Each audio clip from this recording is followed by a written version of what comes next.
government's full support, as would be obvious, for the victims and their families, as well as a full-scale investigation to hunt down those responsible. Let's go back to Cindy Hsu in the newsroom.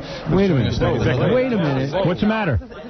That's the other tower is gone. Hold it a second. Let's hear this. World Trade Tower Center. No more buildings collapsed. If Jim Smith is with us still in Chopper 2, Jimmy, you there? What? Michael, we just saw that as well. The second tower, the only one that was standing, tower number 1.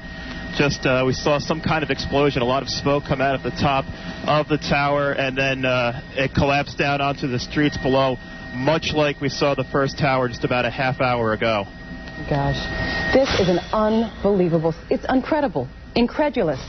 And truly, as you're looking at the at what there is of the Manhattan skyline at this point, the two most prominent landmarks, the World Trade Centers, they're gone. Reduced to a pile of rubble and ash. They're gone. Billowing above the city. Jim Smith, stay with us if you will. What is like knocking? It's unfriggin' believable. It changed the face of New York. Teeth out. We have seen the entire lower half of Manhattan just completely covered in smoke, debris, dust, everything well south of Canal Street is just completely and covered in this smoke and dust at this time. There is not anything recognizable of what were the two trade towers, nothing standing out from those clouds of dust. They're gone now. Yeah, I mean, that's the end of the World Trade Center.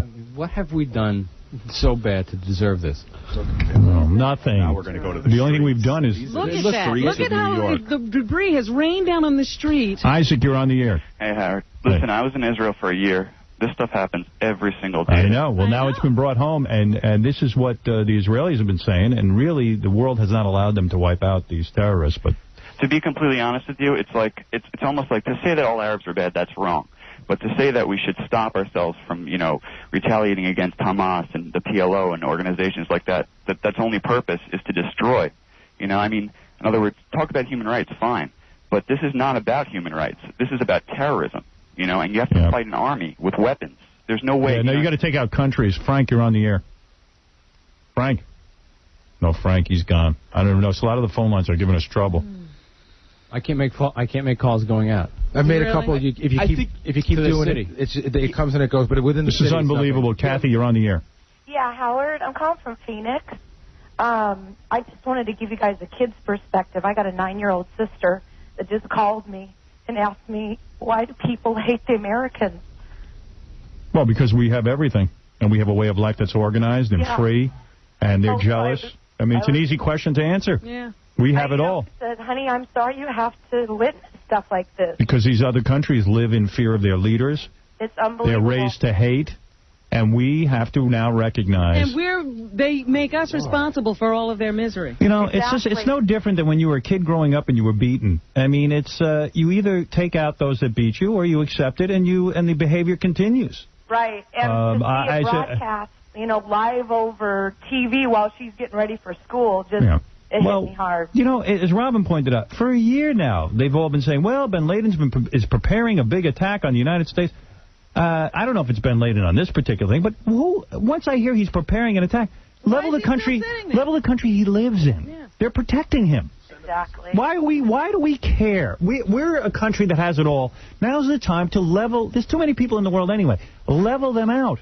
And how many other attacks have to happen that's already happened before we do something? I hope this is enough. Yeah, we're too worried about... I hope this is enough that we don't care about public opinion. Yeah. And I'm angry. I'm angry right now. I'm not even trying to... I don't care how the radio show sounds or not. I mean, I just genuinely feel this way. I don't understand if we are so hated and so at war. And there are people... I mean, what are we waiting for? Yeah. What are we waiting for? Michael, go ahead. And then I'm going to get out of here because there's no point in me staying on. I'm sure people are tuning to television. Don't you agree, Tom? You know what? I think for callers like this, as long as you want to stay. Okay. Because I think you've got I think you have a significant purpose at this. Okay. All right. Good. All right. Then I'll stay. Michael, you're on the air. I believe that. Howard, good morning.